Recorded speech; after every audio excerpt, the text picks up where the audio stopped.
I saw a video the other day, and it was this post just asking a simple question.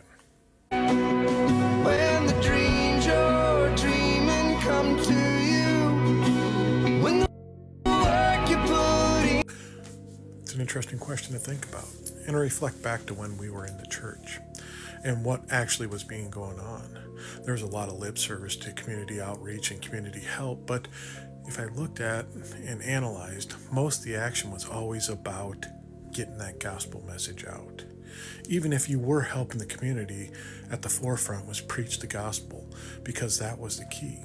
For whatever reason that it needed to be preached, whether it be to get the message to all the corners of the globe so that Christ could return, or just that everyone could hear the truth and understand and be saved and be in the glory of God forever. Or if it was just simply to get more numbers into the church to provide more money for the church to go on.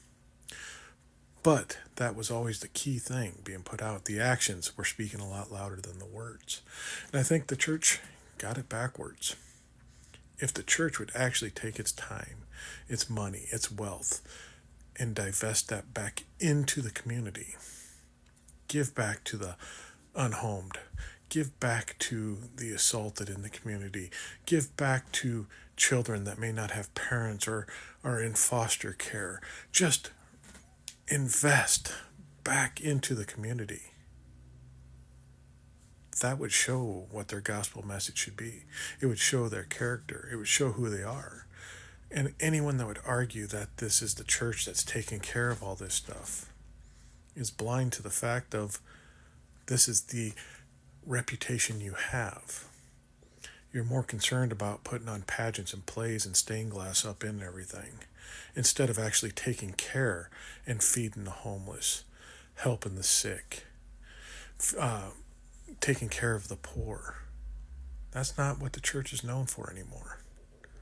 It's known for collecting the wealth, almost as much as the Catholic Church was known about in the Reformation, of abusing and taking advantage of poor people in the church and pillaging them of their money.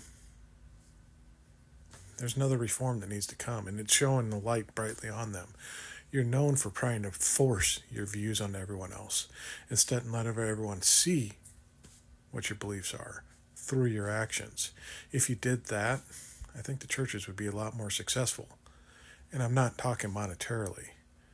I'm talking in actually helping the community and getting people on the same page.